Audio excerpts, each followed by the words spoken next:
As of right now, millions and millions of Americans are under a winter weather alert. And this is a problem. Not just because we might get a few inches of snow, we might see some freezing rain, and temperatures are going to drop 5 to 10 degrees. No, there is a wind chill that will drop the temperature in some areas of the United States more than 50 degrees below zero. 50 degrees below zero. That's insane. Look at this chart right here. This chart right here, or this little picture from CNN Weather. Look at this. Look in Billings, Montana.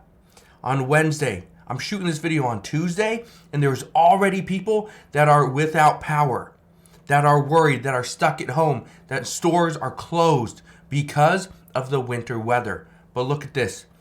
Billings, Montana, negative 28 degrees. This is what overnight temperatures will feel like. Negative 28 degrees, negative 46 degrees. That's on Thursday, negative 36 degrees on Friday. Casper, 10 degrees, negative 41 degrees on Thursday, negative 45 degrees on Friday. Even Denver, Colorado, right here, 29 degrees. That's tomorrow, negative 22 degrees on Thursday, negative 19 degrees on Friday. And you can see how it's just going over the entire United States, or pretty much all the way over to the East Coast. Now, this is a real concern. And I say this is a real concern because a lot of people are not ready for it. But here's the thing. What we've heard is, don't worry, there's not going to be rolling blackouts. Don't worry, we're not going to have stores closing down. Like, everything's good. Well, we even heard from energy experts that were saying rolling blackouts are not likely in this week's winter cold snap. Okay, great. And this is from, I believe, over in Texas. Now, here's what you need to understand about that. They said it's not likely. You know why they say it's not likely? Because of this right here. The president of Stoic Energy says the 8 to 10 degree temperature difference from Winter Storm Uri will make energy demand easier to keep up with. Guess what? This is an 8 to 10 difference. This isn't an 8 to 10 degree difference, right? This is what we're looking at. Denver, go from 29 degrees on Wednesday to negative 22 degrees. What is that? 51 degrees as a difference? That's what it's going to feel like? This isn't your normal storm. And I've been saying this for a while, that we need to be ready, because what's coming is an extreme cold snap. It's going to be harsh. Right now, again, I live in Washington State. A lot of the states being just hammered with snow, right? It's 10 to 25 degrees out, right? It's cold. But are you prepared? Do you have an extra heater that runs on propane, or that is maybe runs off a battery? Right? Do you have that? If you don't, you should probably get it. And again, right now, and again, I hate to say this, if your plans to order it from Amazon, it's likely too late. It probably will not be here by tomorrow. But again, that's what energy experts are saying, that we're not going to have rolling blackouts. But look at this. The Texas energy demand to exceed predicted winter peak Friday, right? That's what they're seeing. Last week, regulators said that the grid was prepared to meet demand during the coming freeze. But Texas energy demand is going to exceed predicted winter peak on Friday. Again, I'm just showing Texas in these couple things right here, but that's a real concern. That's a major concern, right? Now, I do want to show you one other thing, and this is something that you can go to as well. You can go and check it out. This thing is called poweroutage.us. So if you go to poweroutage.us, this is the page that's going to come up, right? I'll even reload this, right? But now, over here in California, there's a lot of power outage. There's about 90,000 people. Now, this is not because of the cold front that's coming in, okay? So don't let people trick you on that. This is actually because of the earthquake in Humboldt County, or Humboldt County. I can't remember the county, but it's somewhere right over here, I believe.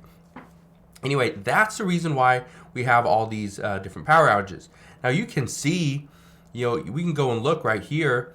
It's kind of in the middle, right? Colorado. There's You can see right there, 1,100 people without power. Texas, 3,800. Right? You can kind of scroll over and see what's going on. Now, this isn't going to be it's probably isn't going to impact you that much if you're not looking into this and trying to do research like I am. But it is very important to have an idea of what states currently have a lot of power outages. Right? Why is that? Well, for one, let's say you get your internet from a certain company, right? If you don't have, if you have internet, great. But if you don't have power to run a computer or a TV or something like that, well, you're kind of out of luck, right? So power outages are a big deal. But here's the other thing I want to be 100% clear on. When temperatures drop like they are, like we're expecting them to drop tomorrow, hopefully, and again, this is my hope, and hopefully all meteorologists are wrong. Hopefully the writing that the reports that we've been seeing, all these different articles, hopefully everybody's wrong. Hopefully I'm wrong, right? That would be the best case scenario. And I say this because if people aren't wrong, meteorologists are right, these experts are 100% correct, what we're going to see is rolling blackouts. We're going to see our power, the electrical grids go down because the demand is going to exceed the capacity. And here's one other thing I just want to say. But now, again, I live in Washington State. I don't live, I don't live in the, the Midwest, over here. I live over here in Washington State, where we currently have 3,800 people without power. Wonderful. I'm not one of them. But one of the things that I will be doing, it's going to be cold. I have multiple sweatshirts and jackets here in my office. I probably will turn the temperature down just a little. And again, I encourage people to do that. And I don't want to give you advice. I don't want anybody to get hurt. But if a lot of people can turn their temperatures down just a little bit, not charge items that don't need to be charged, unplug things that you don't need, printers, computers you're not using, TVs, game systems, clocks, whatever, right? If we can all conserve just a little bit of energy each, hopefully there's no rolling blackouts. And this isn't just for me and people here in Washington State, but people in Texas and the Midwest, over on the East Coast. If we can all do our part and just conserve a little bit of energy, hopefully we can all get through this and we don't have rolling blackouts. Because one thing I can tell you, if you have a blackout and it's about 3 to 4 hours long, the temperature within your home in most cases is going to drop. According to one report that I read just today, if your home is not properly insulated, and I know a lot of people don't have the proper insulation, if you don't open the door at all, hopefully your home can maintain its temperature for about 2 to 3 hours. But if your home is not properly insulated, then the report that I read just this afternoon stated that your home would likely drop 10 degrees in the matter of about 2 hours. That's not good, especially when we're going to be at 20, 30 negative, right, degrees, right? We're at 10, 30, negative 46, right? In Bismarck, Friday, negative 39. Yeah, it's going to be tough, okay? But do what you can. Stay warm. Make sure you guys have food, have water. If you have pets, I probably wouldn't leave them outside very long. Put a jacket on them, whatever. But this week, leading up to Christmas, is going to be very tough. So I'll be here. I will keep you updated on everything that's going on. Hopefully you guys have a wonderful rest of your day. Stay warm. Do what you can. Again, thank you guys for watching.